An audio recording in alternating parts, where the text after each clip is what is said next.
بسم اللہ الرحمن الرحیم۔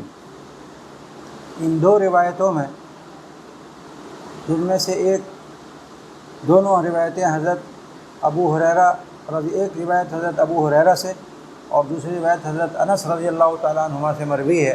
ایک ہی قصے کا بیان ہے۔ قصے کی تفصیل یہ ہے کہ رسول اللہ صلی اللہ تعالیٰ علیہ وسلم اور صحابہ کرام مسجد میں تشریف فرما تھے کہ ایک دیہاتی آیا اور مسجد میں ایک طرف کھڑے ہو کے اس نے پیشاب کرنا شروع کر دیا۔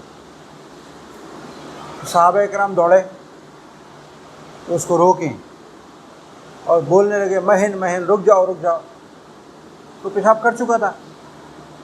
تو رسول اللہ صلی اللہ علیہ وسلم نے کہا کہ اب چھوڑو، اس نے تو پیشاب کر دیا، تو رکو، چھوڑ دو اس کو۔ اب تم جا کر اس کو زبردستی ڈانٹ ڈپٹ کر کے روکو گے تو اس کے پیشاب رکنے کی بیماری نہ ہو جائے اس کو، کیونکہ عام طور پر ہوتا ہی ہے کہ اگر کوئی آدمی پیشاب کر رہا ہو اور اسے ایک دم دھمکایا جائے اور اس سے ایک دم پیشاب روکے تو حبس البول کی بیماری ہو جاتی ہے، اللہ پناہ میں رکھے، تو بڑی تکلیف دہ بیماری ہوتی ہے۔ اب چھوڑ دو اس کو، پیشاب تو کر دیا اس نے، اب تم جا کر اس کو ٹوکو گے تو کہیں حبس البول کی بیماری نہ ہو جائے۔ جب وہ پیشاب کر کے فارغ ہو گیا تو رسول اللہ صلی اللہ علیہ وسلم نے اس کو بلایا اور اس کو نصیحت کی۔ وہ بیچارہ جانتا نہیں تھا نا مسجد کے آداب، دیہاتی آدمی تھا، مسلمان تھا لیکن دیہات سے آیا ہوا تھا، مسئلے مسائل معلوم نہیں تھے۔ اس کو نصیحت کی، اس سے کہا کہ دیکھو میاں، یہ مسجد جو ہے نا یہ لا تصلح، لہٰذا یہ جو پیشاب پیخانہ گندگی کے کام ہیں وہ مسجد میں کرنا مناسب نہیں ہے۔ مسجد اس کے لیے نہیں ہے کہ یہاں پر یہ سارے کام کیے جائیں۔ انما ہی لذکر اللہ، یہ تو نماز، یہ تو تلاوت ذکر اللہ کے لیے، نماز کے لیے، تلاوت کے لیے بنائی گئی ہیں مسجدیں۔ اس سے ملتے جلتے کچھ الفاظ رسول اللہ صلی اللہ علیہ وسلم نے فرمائے، اور پھر اس کے بعد صحابہ کرام سے فرمایا کہ جاؤ پانی لے کر آؤ ایک ڈول میں۔ ایک صحابی پانی لے کر آئے، آپ نے فرمایا اس کو بہا دو، اس کو پاک کر دو۔ انہوں نے پانی بہا دیا اور وہ پاک کر دیا۔ یہ قصہ ہے۔ اس قصے میں ایک بات تو یہ ہے کہ جب وہ آدمی پیشاب کر رہا تھا اور صحابہ کرام اس کو روکنے کے لیے دوڑے تو نبی کریم صلی اللہ علیہ وسلم نے منع کر دیا صحابہ کو کہ اسے مت روکو۔ تو اس کا مطلب یہ نہیں ہے کہ کوئی آدمی پیشاب کرنے کے لیے ارادے سے آ کر مسجد میں بیٹھے تو اس کو روکا نہ جائے، یہ مطلب نہیں ہے۔ اگر پیشاب کرنا شروع نہیں کیا ہے اور کوئی شخص ارادہ کر رہا ہے پیشاب کرنے کو اور اس ارادے سے بیٹھا ہے، اس کو روکا جائے گا۔ یہاں پر آپ نے جو منع کیا روکنے سے، اس سے کہ وہ کر چکا تھا پیشاب، اب روکنے کا فائدہ نہیں تھا۔ اگر اب اس کو روکا جاتا تو دو نقصان ہوتے، ایک اس کو نقصان ہوتا، اندیشہ تھا، اور دوسرا یہ کہ وہ بھاگتا۔ جب اس کو روکتے تو وہ کیا کرتا ہے، ایک جگہ رکتے آگے بڑھتا۔ جب آگے بھاگتا آگے بڑھتا تو ابھی تو ایک ہی جگہ ملوث ہو رہی ہے نجاست سے، مسجد میں دوسری جگہ بھی پیشاب سے ملوث ہو جاتی۔ تو ان مصلحتوں کی وجہ سے جب پیشاب شروع کر دیا تھا اس نے تو آپ نے روکنے سے منع کر دیا۔ اس سے یہ مسئلہ کوئی نہ سمجھے کہ اگر کوئی مسجد میں پیشاب کرنے کے لیے آیا ہے تو اس کو روکا نہیں جائے گا۔ صورتحال کو سمجھو کیا ہے، وہ پیشاب کر چکا تھا، اگر اب روکتے تو یہ نقصانات ہوتے۔ پہلی بات۔ دوسری بات وہ یہ سمجھ لیجئے کہ لا علمی، مسئلے سے لا علمی یہ برائی کی شناعت کو کم کر دیتی ہے۔ اس حدیث سے کیا معلوم ہو، مسئلے سے لا علمی، اگر کوئی برا کام کر رہا ہے لا علمی کی وجہ سے تو اس کے اندر شناعت کم ہو جاتی ہے، اور کوئی جانتے بوجھتے کر رہا ہے تو اس کا شناعت بڑھ جاتی ہے، کیونکہ پھر وہ ڈٹائی کے ساتھ کر رہا ہے۔ ایک آدمی جانتا ہے کہ برا کام ہے اور پھر کرے، اور ایک آدمی کو پتہ ہی نہیں ہے برا کام ہے اور پھر کرے، دونوں میں فرق ہوگا نہیں ہوگا؟ وہ اس حدیث سے بھی ثابت ہوا۔ اور تیسری بات جو اہم ہے یہاں پر وہ یہ کہ آپ صلی اللہ علیہ وسلم نے مسجد کی زمین کو پاک کرنے کے لیے پانی بہانے کا حکم دیا، پانی بہا دو۔ اس مسئلے میں فقہا کا اختلاف ہے کہ زمین پر اگر نجاست گر جائے، کچی زمین پہ اگر نجاست گر جائے تو اس کو پاک کرنے کا طریقہ کیا ہے۔ امام شافعی اور امام مالک اور امام احمد ابن حنبل تینوں حضرات یہ فرماتے ہیں ایک ہی طریقہ ہے، اور وہ یہ کہ زمین کو دھو دیا جائے۔ ازالۃ النجاست بالماء، بس یہ طریقہ ہے۔ حضرات احناف فرماتے ہیں کہ 3 طریقے ہیں، 3 میں سے کوئی بھی طریقہ اختیار کر لیا جائے ازالہ نجاست زمین سے ہو جائے گا۔ نمبر 1 پانی سے بہا دیا جائے، دھو دیا جائے۔ نمبر 2 ناپاک مٹی کو نکال کے اس کی جگہ پاک مٹی ڈال دی جائے، جہاں نجاست پڑی کھود کے وہ مٹی نکالی اور نکال کے پھینک دی اور اس کی جگہ دوسری پاک مٹی ڈال دی۔ اور نمبر 3 دھوپ سے اور خشک ہونے سے جب وہ نجاست اڑ جائے گی زمین سے تو بھی زمین پاک ہو جائے گی۔ سمجھ رہے ہیں؟ حضرات ائمہ ثلاثہ کا استدلال اس حدیث سے ہے کہ آپ نے فرمایا پانی بہا دو، لیکن میں نے آپ کو جیسے بتا رکھا ہے کہ حضرات احناف جو ہیں وہ جب کسی مسئلے میں کوئی مسلک اختیار کرتے ہیں تو تمام نصوص کو سامنے رکھ کے ان پر عمل کرتے ہیں۔ حضرات احناف فرماتے ہیں کہ ہمارے سامنے یہ حدیث بھی ہے اور ہمارے سامنے حضرات صحابہ کرام کے فتاویٰ اور آثار بھی ہیں جن کا مضمون ہے زکوٰۃ الارض یبسھا۔ ان کا مضمون کیا ہے؟ زکوٰۃ الارض یبسھا، زمین کی پاکی اس کا خشک ہو جانا ہے۔ کہتے ہیں یہ بھی ہمارے سامنے ہے۔ اور تیسری چیز ہمارے سامنے بداہت بھی ہے۔ بداہت کیا؟ کہ جس جگہ نجاست پڑی جب اس کو ہی نکال کے پھینک دیا تو پھر تو بدیہی طور پر وہ جگہ پاک ہو گئی نا، صحیح ہے نا؟ کہتے ہیں ان سب چیزوں کو سامنے رکھ کے ہم یہ کہتے ہیں کہ زمین کو پاک کرنے کے 3 طریقے ہیں۔ سمجھ میں آئی بات؟ یہ حدیث ہمارے خلاف نہیں ہے۔ حضرات احناف کیا کہتے ہیں؟ یہ حدیث احناف کے خلاف ہے؟ احناف قائل ہیں اس کے کہ پانی سے بھی پاک ہو جاتی ہے۔ حضرات احناف نے تمام نصوص کو اور بداہت کو سامنے رکھ کر ان پر عمل کیا، جبکہ جمہور نے تمام نصوص میں سے صرف حدیث مرفوع کو لیا اور آثار صحابہ اور فتاوی صحابہ کو نظر انداز کر دیا۔ تو جامع مذہب کس کا ہوا؟ حضرات احناف کا مذہب جامع ہوا، اس کے نصوص کے اوپر عمل ہوا۔ بات سمجھ میں آ گئی اچھی طرح؟ 3 حدیثیں ہیں۔ ان 3 حدیثوں میں پہلی حدیث حضرت اسماء بنت ابی بکر رضی اللہ تعالیٰ عنہما کی ہے۔ فرماتی ہیں کہ ایک خاتون نے رسول اللہ صلی اللہ علیہ وسلم سے پوچھا کہ یا رسول اللہ، اگر ہم میں سے کسی عورت کے کپڑوں کے اوپر کوئی حیض کا خون لگ جائے، اگر ہم میں سے کسی عورت کے کپڑوں پر حیض کا خون لگ جائے تو اس کو کیا کرنا چاہیے؟ تو آپ نے فرمایا اس کو کھرچنا چاہیے اور پھر پانی سے دھونا چاہیے۔ دوسری حدیث ہے، اس میں حضرت سلیمان ابن یسار حضرت عائشہ صدیقہ رضی اللہ تعالیٰ عنہ سے سوال کر رہے ہیں اس منی کے بارے میں جو کپڑوں پر لگ جائے اس کا کیا حکم ہے؟ تو حضرت عائشہ فرما رہی ہے کہ رسول اللہ صلی اللہ علیہ وسلم کے کپڑوں پر جب لگ جاتی تھی تو میں اس کو دھویا کرتی تھی، اور آپ صلی اللہ علیہ وسلم وہی کپڑا پہن کے مسجد تشریف لے جاتے تھے اور دھونے کا گیلے پن کا اثر کپڑے پر دھبا دھونے کا نظر آ رہا ہوتا تھا۔ اثر الغسل، دھونے کا نشان، دھبا وہ نظر آ رہا ہوتا تھا، اسی حالت میں آپ اس پہ نماز پڑھتے تھے۔ اور تیسری حدیث اسود اور حمام تابعی ہیں دونوں، ان دونوں کی ہے جو حضرت عائشہ صدیقہ سے روایت کرتے ہیں۔ وہ فرماتی ہیں کہ میں رسول اللہ صلی اللہ علیہ وسلم کے کپڑوں سے منی کو کھرچ دیا کرتی تھی اور نبی کریم صلی اللہ علیہ وسلم اسی میں نماز بھی پڑھتے تھے۔ سمجھ رہی بات؟ اس میں سے پہلا مسئلہ جو حدیث میں آیا ہے وہ تو حیض کا ہے کہ اگر حیض کا خون کپڑے پر لگ جائے تو سب کے نزدیک بالاتفاق وہ کپڑا ناپاک ہو گیا۔ اس کو پاک کرنے کے لیے ازالہ اس کا ضروری ہے۔ اگر وہ لگ کے خشک ہو گئی ہے، حیض کا خون پپڑی بن گیا ہے، تو خالی دھونا کافی نہیں ہے، پہلے اس کو کھرچا جائے گا ناخن سے، اس کی پپڑی اتاری جائے گی، پھر دھویا جائے گا۔ اور اگر وہ خشک ہو کے پپڑی نہیں جمائے، کپڑے کی طرح نہیں جمائے، خالی خون لگا ہوا ہے، تو دھو لینے سے وہ کافی ہے، اس کا ازالہ نجاست ہو جائے گا۔ اس مسئلے میں کسی کا اختلاف نہیں ہے، سب کا اتفاق ہے، لہٰذا اس حدیث کو تو آپ زیر بحث اب نہیں لائیں گے۔ اس کے بعد جو 2 حدیثیں ہیں، اس میں منی کا ذکر ہے کہ اگر منی کپڑوں کو لگ جائے تو اس کا کیا حکم ہے۔ ایک حدیث حضرت عائشہ صدیقہ رضی اللہ تعالیٰ عنہ کی، وہ یہ بتا رہی ہے کہ اس کو دھویا جائے گا،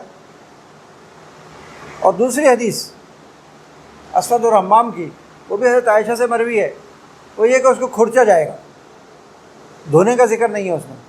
کس چیز کا ذکر ہے؟ کھرچنے کا۔ اصل میں اس مسئلے میں اختلاف ہے کہ منی پاک ہے یا ناپاک۔ امام شافعی اور امام احمد ابن حنبل رحمہم اللہ، ان دونوں حضرات کے نزدیک منی پاک ہے۔ امام اعظم ابو حنیفہ رحمۃ اللہ علیہ اور امام مالک، ان دونوں حضرات کے نزدیک منی ناپاک ہے۔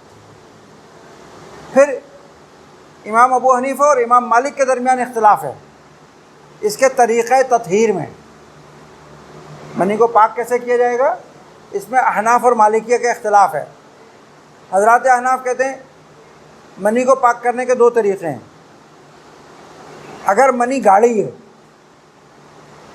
اس میں لزوجت اور سیلانیت نہیں ہے، گاڑی ہے بالکل، کپڑے پہ لگنے پر کے بعد کپڑے پہ جذب نہیں ہوتی ہے، جیسے بلغم ہوتا ہے نا، بلغم اگر کپڑے پر لگے تو کپڑے میں جذب نہیں ہوتا ہے، وہ اوپر ہی رہتا ہے، وہ گاڑی ہے، اور گاڑی کپڑے پہ جذب نہیں ہوئی، اس کی تری کپڑے میں نہیں گئی اور وہ منی خشک ہو گئی، تو اس کے پاک کرنے کا طریقہ ہے کہ اس کو کھرچ دیا جائے خالی، بس جیسے بلغم کو کھرچ جو پاک ہو جاتا ہے ایسے پاک ہو جائے گا۔ اور اگر منی سیال ہے، گاڑی نہیں ہے، کپڑے پہ لگ کے کپڑے میں جذب ہو گئی ہے، تو اس کو دھونا پڑے گا، دھوئے بغیر وہ پاک نہیں ہوگا۔ یہ کس کا قول ہے؟ احناف کا۔ مالکیہ کہتے ہیں بہر صورت دھونا پڑے گا، ایک ہی پاک کرنے کا طریقہ ہے اور وہ ہے دھونا۔ سمجھ میں آ گئی بات؟ شوافی اور حنابلہ کے نزدیک منی پاک ہے، دھونے ہونے کی ضرورت نہیں، اور احناف اور مالکیہ کے نزدیک ناپاک ہے، البتہ طریقہ تطہیر میں اختلاف ہے۔ احناف تفصیل کرتے ہیں گاڑی منی اور پتلی منی میں، اور مالکیہ ایک ہی صورت کرتے ہیں کہ باہر صورت اس کو دھونا پڑے گا۔ اختلاف سمجھ میں آ گیا؟ حضرات شوافی وہ استدلال کرتے ہیں قرآن کریم کی آیت وَجَعَلْنَا مِنَ الْمَاءِ كُلَّ شَيْءٍ حَيٍّ، کہ ہم نے ہر زندہ چیز کو منی سے، پانی سے پیدا کیا ہے۔ کہتے ہیں قرآن کریم نے یہاں پر ماء، منی کو ماء قرار دیا ہے، ماء، اور ماء جو ہوتا ہے اصل کے اعتبار سے کیا ہے؟ پاک ہے۔ پانی اصل کے اعتبار سے کیا ہے؟ پاک ہے۔ قرآن کریم اس کو ماء کہہ رہا ہے، لہٰذا یہ پاک ہونی چاہیے۔ دوسرا استدلال وہ اس سے کرتے ہیں کہ دیکھو اسود اور حمام کی حدیث میں منی کے فرق کا ذکر ہے کہ منی کو کھرچ دیا، دھونے کا ذکر نہیں ہے۔ اگر منی ناپاک ہوتی تو اس کو دھونا ضروری ہوتا، وہاں دھویا نہیں گیا، صرف فرق کیا گیا، کھرچا گیا ہے، اس سے معلوم ہے کہ منی کیا ہے؟ پاک ہے۔ اور تیسرے استدلال وہ کہتے ہیں کہ منی سے جو ہے حضرات انبیاء کرام علیہم السلام کی ولادت بھی، پیدائش بھی اسی سے، تخلیق بھی اسی سے ہوئی ہے، تو اتنی عظیم ہستیوں کی تخلیق جس چیز سے ہو وہ ناپاک کیسے ہو سکتی؟ استدلال سمجھ میں آ گیا؟ نہیں سمجھے؟ حضرات احناف اور مالکیہ کا استدلال 10 روایتوں سے، کتنی روایتوں سے؟ 10 روایتوں سے، جن میں سے 5 مرفوع اور 5 موقوف ہیں۔ 5 مرفوع اور 5 کیسی ہیں؟ موقوف ہیں۔ اور ان سب کے اندر منی کپڑے پر لگنے کی صورت میں یا فرق کا ذکر ہے یا غسل کا ذکر ہے، یا فرق اور غسل دونوں کا ذکر ہے۔ ان سب روایتوں میں کیا ہے؟ منی کپڑے پر لگ جائے تو اس کو کھرچو یا دھو یا دونوں کام کرو۔ یہ 10 آثار اور روایات یہ حضرات مالکیہ اور احناف کی دلیل ہے کہ منی ناپاک ہے۔ اس کے ساتھ حضرات احناف یہ بھی کہتے ہیں کہ یہ جو آپ نے اسود اور حمام کی حدیث پیش کی ہے ہمارے خلاف کہ اس میں فرق سے منی جو ہے دھویا نہیں گیا، فرق کیا گیا، صرف کھرچا گیا. یہ اب مالکیہ کے خلاف تو دلیل ہو سکتی ہے، ہمارے خلاف دلیل نہیں ہے. یہ مالکیہ کے خلاف تو دلیل بن سکتی ہے طریقہ غسل اور طریقہ ازالہ میں، ہمارے خلاف دلیل نہیں بن سکتی. کیوں؟ اس لیے کہ ہم اس کے طریقہ تطہیر کتنے بتاتے ہیں؟ 2. فرق اگر گاڑی ہے، غسل اگر پتلی ہے. تو یہاں پر فرق کا ذکر ہے تو یہ گاڑی بنی تھی، فرق ہو گیا، ہمارے خلاف تو نہیں ہے، زیادہ سے زیادہ مالک کے خلاف ہوگی. رہا آپ کا یہ فرمانا وجعلنا من الماء کل شیء حی، تو بھائی ماں کی ایک تفسیر تو آپ کر رہے ہیں نا، اور دوسری تفسیر تو پانی کی ہے. یہاں منی مراد نہیں ہے بلکہ کیا ہے؟ پانی مراد ہے. اور اللہ تعالیٰ یہ فرمانا ہے کہ دنیا میں جو چیز بھی زندہ ہے وہ پانی سے زندہ ہے، اس کو پانی ملے گا تو زندہ ہے، پانی نہیں ملے گا تو زندہ نہیں ہے. تو ماں کی 2 تفسیریں ہو گئی نا، ایک آپ نے جو کی جیسے مراد منی ہے، اور دوسرا پانی. صحیح ہے نا؟ ان دونوں تفسیروں میں جو ظاہر اور حقیقت ہے وہ راجی ہوگی بمقابلہ مجاز کے. ماں کو حقیقی معنی میں مراد لینا یعنی پانی مراد لینا یہ حقیقت ہے، اور ماں سے منی مراد لینا یہ مجاز ہے. راجی تفسیر ہوگی. اور اگر چلو راجی نہ بھی ہو تو 2 تفسیروں کی وجہ سے احتمال پیدا ہو گیا نہیں ہو گیا؟ ماں کے اندر 2 احتمال آ گئے نہیں، جیسے منی مراد ہے یا پانی مراد ہے. جب احتمال آ گیا تو آپ کیسے استدلال کر سکتے ہیں؟ اسے استدلال نہیں کر سکتا. اور جہاں تک آپ نے کہا کہ انبیاء کرام علیہ السلام کی سے پیدائش ہوئی ہے، تو بھائی فرعون، قارون، حامان، شداد، ابو جہل، ان کی پیدائش بھی تو اسی سے ہوئی ہے. یہ کوئی معیار تھوڑی ہے کہ تخلیق جس کی اگر کسی چیز سے ہو جائے تو وہ چیز پاک یا ناپاک ہو گئی. اس سے اس کو معیار بنانا کوئی معقول بات نہیں ہے. بات سمجھ میں آ گئی اچھی طرح؟ حضرات حنفی ایک دلیل اور دیتے ہیں، وہ کہتے ہیں کہ اگر منی پاک ہوتی تو کم از کم زندگی میں حیات طیبہ میں 1 دفعہ رسول اللہ صلی اللہ علیہ وسلم بیان جواز کے لیے منی لگے ہوئے کپڑے پر فرق اور غسل کے بغیر کم از کم 1 دفعہ نماز پڑھتے. 1 دفعہ بھی ثابت نہیں ہے کہ آپ نے بغیر فرق یا غسل کے اس کپڑے میں نماز پڑھی ہو جس پر کیا لگی تھی؟ منی لگی تھی. بلکہ حضرت ام حبیبہ رضی اللہ تعالیٰ عنہا سے ان کے بھائی حضرت امیر معاویہ رضی اللہ تعالیٰ عنہ نے پوچھا تھا کہ اگر کپڑے پر منی لگ جائے تو کیا ہوتا ہے؟ تو وہ فرماتی ہیں کہ رسول اللہ صلی اللہ علیہ وسلم کے کپڑے پر جب منی لگتی تو میں دھویا کرتی تھی، میں اس کو دھویا کرتی تھی. یعنی اس کے خلاف کبھی بھی نہیں ہوا کہ اس کو دھویا نہ ہو. تو اس لیے یہ کم از کم بیان جواز کے لیے 1 دفعہ تو بغیر دھوئے بغیر فرق کے ہونا چاہیے تھا نا، وہ بھی نہیں پایا جاتا حدیث میں.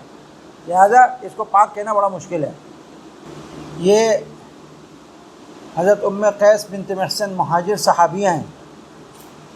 وہ فرماتی ہیں کہ میرے ایک چھوٹا بچہ تھا، اسے لے کر میں رسول اللہ صلی اللہ تعالیٰ علیہ وسلم کی خدمت میں آئی. وہ بچہ اتنا چھوٹا تھا، لم یأکل الطعام، ابھی کھانا کھانا شروع نہیں کیا تھا، اس نے دودھ پیتا تھا، خالی کھانا شروع نہیں کیا تھا. اس کی تربیت نشو و نما دودھ پر ہو رہی تھی. جب لا کے میں لے کر آئی تو آپ نے اس کو اپنی گود میں بٹھا لیا اور بچے نے پیشاب کر دیا آپ کے کپڑوں پر. فدعا بماء، تو آپ نے پانی منگایا. فنضحہ، اس پہ نضح فرمایا. ولم یغسلہ، اس کو دھویا نہیں. یہاں پر مسئلہ سمجھ لیجئے کہ وہ بچہ اور بچی جس نے کھانا شروع کر دیا، دودھ بھی پیتا ہے کھانا بھی کھاتا ہے، سب کے نزدیک بالاتفاق اس کا پیشاب ناپاک ہے، بچہ ہو یا بچی ہو. اور وہ بچہ بچی جس نے ابھی کھانا شروع نہیں کیا، صرف دودھ پر گزارا ہے، ائمہ 4 اور تقریباً تمام اہل السنت والجماعہ کے علماء کے نزدیک ان کا پیشاب بھی ناپاک ہے. صرف داؤد ظاہری اختلاف کرتے ہیں بچے کے بارے میں کہ وہ بچہ جس نے کھانا شروع نہیں کیا، وہ کہتے ہیں اس کا پیشاب ناپاک نہیں ہے.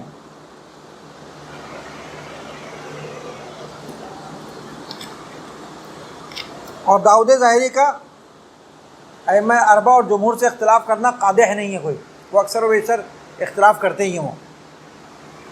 تو بچہ ہو یا بچی ہو، اس نے کھانا کھانا شروع کیا ہو یا نہ شروع کیا ہو، سب کے نزدیک اس کا بچوں کا پیشاب کیا ہے؟ ناپاک۔ دلیل کیا ہے؟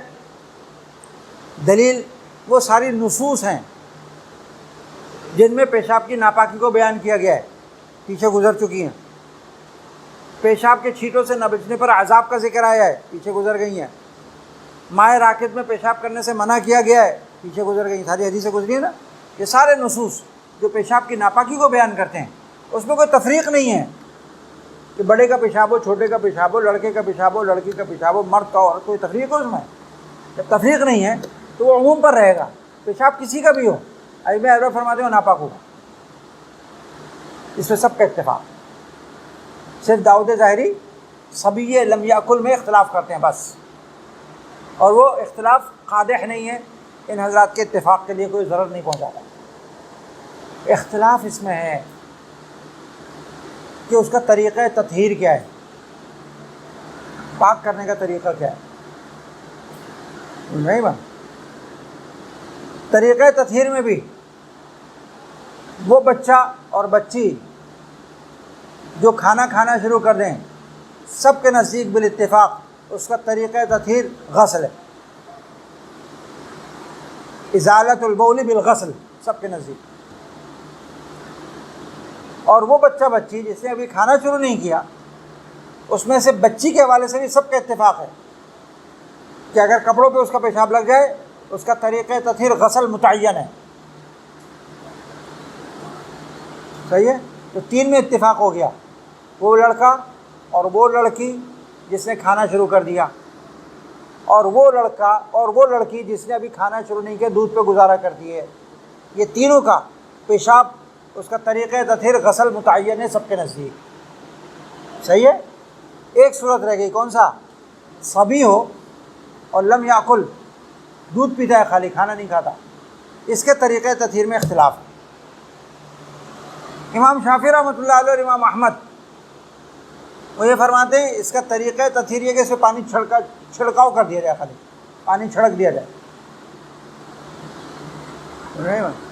امام اعظم ابو حنیفہ، امام مالک، سفیان ثوری اور علماء کی بڑی تعداد وہ کہتے ہیں نہیں، اس میں بھی غسل ہے۔ البتہ غسل میں تخفیف ہے، جس کو کہتے ہیں غسل خفیف۔ ایک ہوتا ہے رگڑ رگڑ کے دھونا، مبالغے کے ساتھ دھونا، وہ نہیں ہے اس میں، غسل خفیف ہے۔ غسل خفیف کیوں ہے؟ اس کی دو وجہ علماء نے لکھی ہیں۔ کہتے ہیں ایک وجہ تو یہ ہے کہ لڑکی کے پیشاب میں بدبو، جسومت اور لزوجت بہت زیادہ ہوتی ہے، اور مقدار بھی اس کی زیادہ ہوتی ہے۔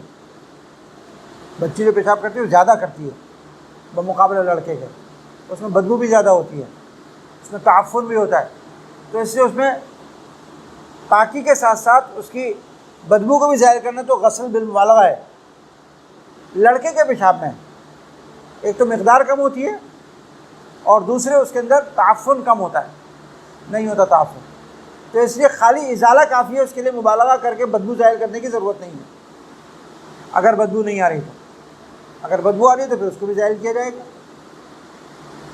اور دوسری وجہ یہ بتائی کہ عام طور پر گود میں لے کر باہر آنے جانے کا سلسلہ لڑکوں کا ہوتا ہے، لڑکیوں کا کم ہوتا ہے، تو ابتلا ہے عام، تو اس لیے اس میں تھوڑی سی ابتلاء عام کی وجہ سے سہولت رکھی گئی کہ غسل خفیف سے کام چل جائے گا۔ اور لڑکیوں میں چونکہ ابتلا نہیں ہے، وہ گھروں میں ہی رکھی جاتی ہے عموماً، ابتلا عام نہیں ہے، لہٰذا اس میں حکم اپنے اصل پر رہے گا۔ سمجھ آئی بات؟ یہ کس کا مذہب ہے؟ امام اعظم، سفیان ثوری، امام مالک۔ سمجھ آئی بات؟ یہ اختلاف کیوں پیدا ہوا؟ اصل میں اختلاف اس لیے پیدا ہوا کہ احادیث میں بچے کے پیشاب اور بچی کے پیشاب کے حوالے سے کہیں پہ غسلن کا لفظ آیا ہے اور کہیں پہ نزحن اور رشن کا لفظ آیا ہے۔ نزحن اور رشن کے ایک معنی چھینٹا مارنے کے بھی۔ امام شافعی اور امام احمد ابن حنبل نے نزحن اور رشن والی روایت کو لیا ہے، ترجیح دی ہے، انہوں نے نزحن اور رشن والی روایات کو ترجیح دی ہے، اور کہا ہے کہ جی یہ روایات جو ہیں ہمارے نزدیک سند کے اعتبار سے چونکہ مضبوط ہیں اس لیے راجح ہیں، لہٰذا بچے کے پیشاب میں رش اور چھڑکاؤ کر دینا کافی۔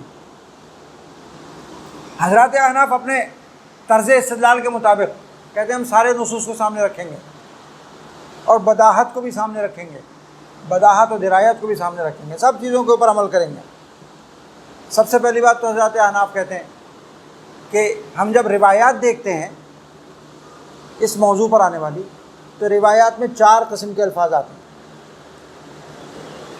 ایک ہے صب الماء، پانی بہانا، دوسرا ہے اتبعہ بالماء، پانی بہانا، اس کے معنی بھی یہی ہے۔ تیسرا ہے نضح، اور چوتھا ہے رشن۔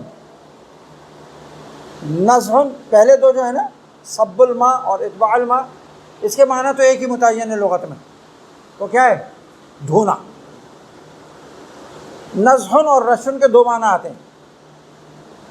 ایک معنی آتے ہیں پانی چھڑکنا، اور ایک معنی ہوتے ہیں دھونا۔ ایک معنی آتے ہیں پانی چھڑکنا اور دوسرے معنی کیا آتے ہیں؟ دھونا۔ پھر یہ فرماتے ہیں حضرات احناف کہ نضح اور رشن کہ یہ 2 معنی کا احتمال وہاں ہوتا ہے جہاں ان کو غسل کے مقابلے میں نہ لائے، غسل کے مقابلے میں نہ لائے ہوں۔ دونوں معنی کا احتمال ہوتا ہے، غسل کے مقابلے میں اگر نہ لائے، اگر غسل کے مقابلے میں لائیں تو پھر متعین ہے اس کا ایک معنی، وہ کیا ہے؟ پانی چھڑکنا۔ مثلا کہیں پہ کہا گیا کہ نضح ولم یغسل، نضح ولم یغسل، تو اس کے معنی کیا ہے؟ چھڑکنا، متعین۔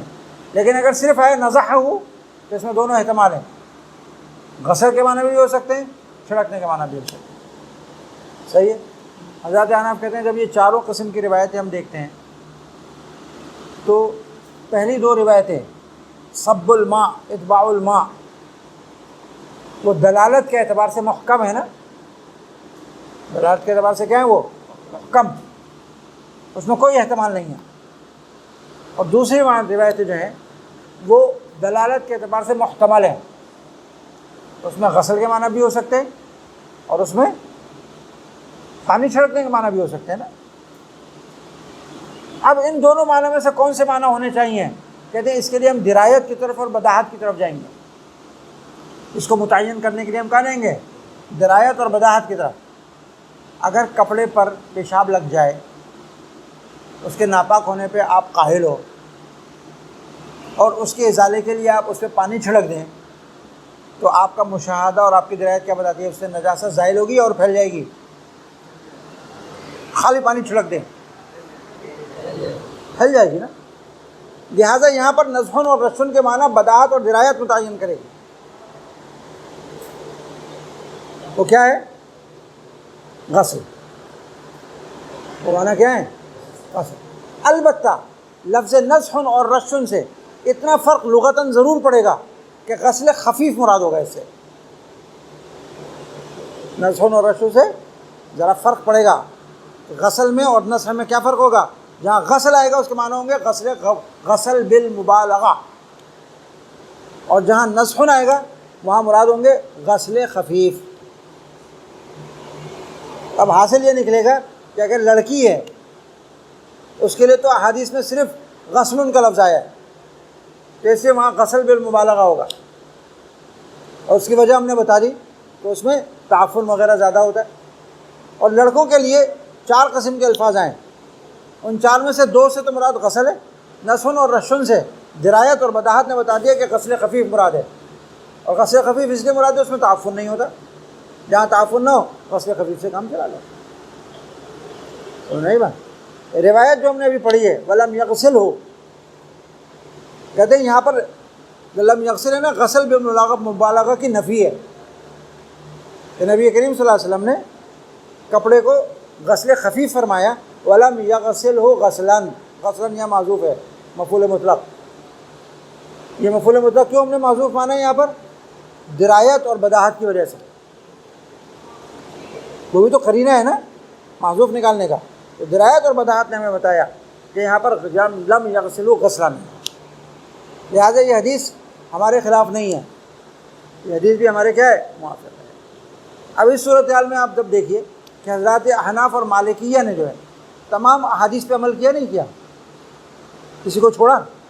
انہوں نے نزحن بھی لے لیا، رشن بھی لے لیا، صب الماء بھی لے لیا، اتباع الماء بھی لے لیا، جبکہ دوسرے حضرات نے نزحن اور رشن کے محتملات میں سے ایک محتمل معنی کو لے لیا، دوسرے محتمل معنی اور صب الماء اور اتباع الماء کے معنی کو چھوڑ دیا، حدیث کو چھوڑ دیا. تو نہیں مان تو راجہ کس کا مذہب ہوا؟ جس پہ زیادہ حدیثوں پہ عمل ہو وہی راجہ ہوگا نا. اس کو کہتے ہیں ترجیح الراجح. اس کو کیا کہتے ہیں؟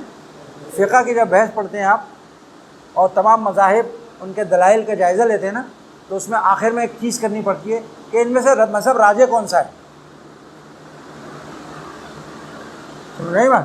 اچھا، یہ ترجیح جو دی جاتی ہے نا، یہ تقلید کی بنیاد پہ نہیں دی جاتی، یاد رکھو، ہمیشہ یاد رکھو اس بات کو. یہ ترجیح اس لیے نہیں دی جاتی کہ ہم امام اعظم کے مقلد ہیں لہٰذا آنکھیں بند کر کے ان کی ہر بات کا ساتھ ساتھ کرتے ہوئے رہیں راجہ کہتے جائیں. نہیں، ہم جائزہ لیتے ہیں دلائل کے اعتبار سے کہ کس کے دلائل زیادہ اچھے ہیں، کس کے زیادہ دلائل زیادہ جامع ہیں، کس کے دلائل میں قرآن اور حدیث پر زیادہ عمل ہو رہا ہے، اسی کو ترجیح دینی چاہیے نا. تو اس لیے ہم آپ کے سامنے جائزہ اس لیے رکھتے ہیں تاکہ آپ کو ترجیح و راجہ کا طریقہ معلوم ہو. چنانچہ بہت سے مسائل ایسے آئیں گے وہاں ہم جب جائزہ لیں گے امام صاحب کے مذہب کی ترجیحات ہمیں نہیں ملیں گی، ہم وہاں ان کے مذہب کو ترجیح نہیں دیتے. آگے مسئلہ آئے گا فجر اور عصر کی نماز کا، کہ اگر فجر اور عصر کی نماز پڑھتے ہوئے سورج طلوع یا غروب ہو جائے تو حضرات احناف کے نزدیک جو ہے عصر کی نماز تو ہو جاتی ہے اور فجر کی نماز ٹوٹ جاتی ہے. صحیح ہے نا. آگے مسئلہ کتاب الصلاۃ میں آئے گا، وہاں ہم بحث کریں گے اس پہ، وہاں دلائل کا جائزہ لیں گے. وہاں احناف کے دلائل کمزور ہیں، چنانچہ ہم وہاں صاف بولیں گے کہ اس میں جمہور کا مذہب راجہ ہے، اس پر عمل کیا جائے، احناف کے مذہب پر عمل نہ کیا جائے. ہم صاف بولیں گے کیونکہ ہم اندھے مقلد نہیں ہیں عوام کی طرح. عوام کو کریں گے امام اعظم کے قول پہ آنکھیں بند کر کے عمل کریں، لیکن ہم نہیں کر سکتے کیونکہ ہم اندھے مقلد نہیں ہیں.